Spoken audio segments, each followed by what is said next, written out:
Assalamualaikum warahmatullahi wabarakatuh.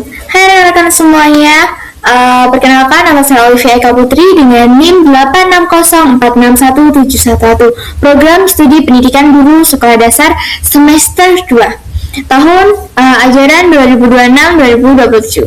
Oke. Pada kesempatan kali ini, saya akan membahas isu-isu kontemporer dalam pendidikan nasional yang dikaitkan dengan pilar-pilar pendidikan menurut Ki Hajar Dewantara. Nah, pendidikan saat ini tuh menghadapi berbagai perubahan yang sangat cepat, terutama karena perkembangan teknologi digital, media sosial, dan kecerdasan buatan atau AI. Nah, perubahan ini memberikan banyak sekali manfaat dalam proses pembelajaran, tetapi juga menimbulkan berbagai tantangan baru.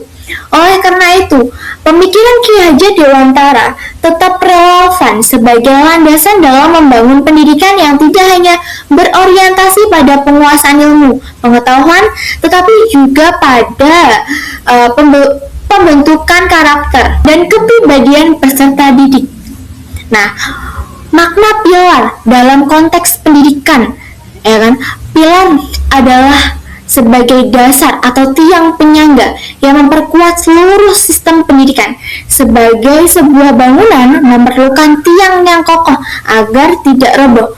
Sama, pendidikan juga memerlukan nilai-nilai dasar yang menjadi pedoman dalam mencapai tujuan pendidikan. Nah, pilar pendidikan berfungsi sebagai arah landasan bagi guru, terus peserta didik, orang tua, dan seluruh pihak yang terlibat dalam penyelenggaraan pendidikan. Tanpa pilar yang kuat, pendidikan dapat hilang dan tujuan hanya berfokus pada pencapaian akademik semata tanpa memperhatikan pembentukan karakter. Nah, dalam konteks Indonesia, pemikiran Ki Hajar Dewantara menjadi salah satu pilar penting karena menetapkan peserta didik sebagai manusia yang harus dibimbing agar mampu berkembang secara utuh, baik dari aspek intelektual, moral, sosial, maupun emosional. Nah, selanjutnya ada prinsip dasar dari pendidikan menurut Ki Hajar Dewantara. Nah, Ki Hajar Dewantara itu merumuskan 3 prinsip pendidikan yang terkenal dan masih digunakan hingga saat ini. Nah, yang pertama ada Inarso Sung Tulodo, yang artinya itu di depan memberi teladan. Nah, prinsip ini menekankan bahwa guru dan orang tua harus menjadi contoh baik bagi peserta didik. Keteladanan lebih efektif daripada sekadar nasihat.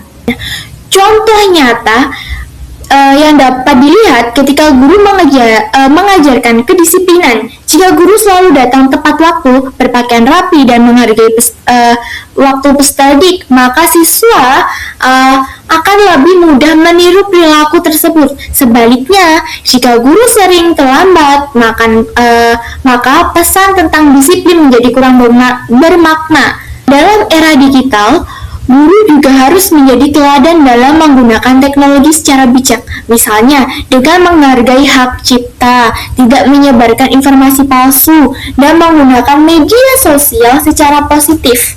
Nah, yang kedua ada Ingmadja Mangunkarso, artinya di tengah membangun semangat. Nah, guru di sini tidak hanya mengajar dari depan kelas, tetapi juga hadir bersama mereka untuk membimbing, mendampingi, dan memotivasi mereka. Contohnya, ketika mereka mengalami kesulitan memahami materi pelajaran, guru tidak langsung memberikan jawaban, melainkan membantu mereka menemukan solusi melalui diskusi dan eksplorasi. Dengan demikian, mereka menjadi lebih aktif dan percaya diri dalam belajar.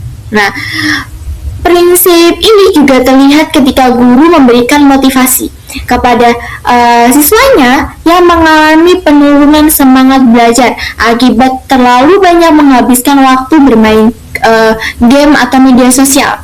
Nah, yang ketiga ada Tutmudi Handayani, yang artinya dari belakang memberi dorongan. Nah, di sini guru memberikan kesempatan kepada peserta didiknya, muridnya, untuk berkembang secara mandiri sambil tetap memberikan arahan dan dukungan. Contohnya, penerapannya adalah ketika peserta didik diberi tugas proyek atau presentasi kelompok. Nah, guru memberikan kebebasan kepada siswanya untuk menentukan ide, mencari informasi, dan menyelesaikan tugas sesuai kreativitas mereka. Nah, namun guru juga tetap mengawasi dan memberikan bantuan apabila diperlukan.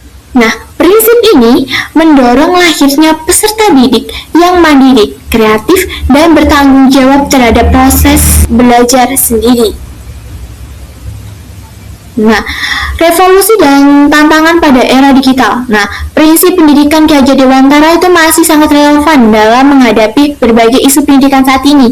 Pertama, dalam pembelajaran berbasis teknologi, saat ini banyak sekolah memanfaat platform digital seperti Google Classroom, Zoom Meeting, dan berbagai aplikasi belajar lainnya. Teknologi juga membantu proses belajar menjadi lebih fleksibel dan mudah diakses. Namun, penggunaan teknologi juga menuntut guru untuk menjadi teladan dalam memanfaatkan secara bijak. Hal ini sesuai dengan prinsip Ingarso Sungtulodo. Contohnya, guru dapat menunjukkan cara mencari sumber belajar yang terpercaya dan mengajarkan etika dalam komunikasi di ruang digital. Kedua, dalam literasi digital, peserta didik saat ini sangat mudah memperoleh informasi juga melalui internet. Akan tetapi, tidak semua informasi yang ditemukan memiliki kebenaran yang dapat dipertanggungjawabkan. Contoh nyatanya adalah masih banyak pelajar yang mempercayai informasi dari media sosial tanpa melakukan pengecekan. Nah, sekian dari materi yang saya sampaikan. Semoga bermanfaat mengenai isu kontemporer pendidikan nasional dan pembelajaran pendidikan dari Ki Hajar Dewantara. Sampai jumpa dan terima kasih.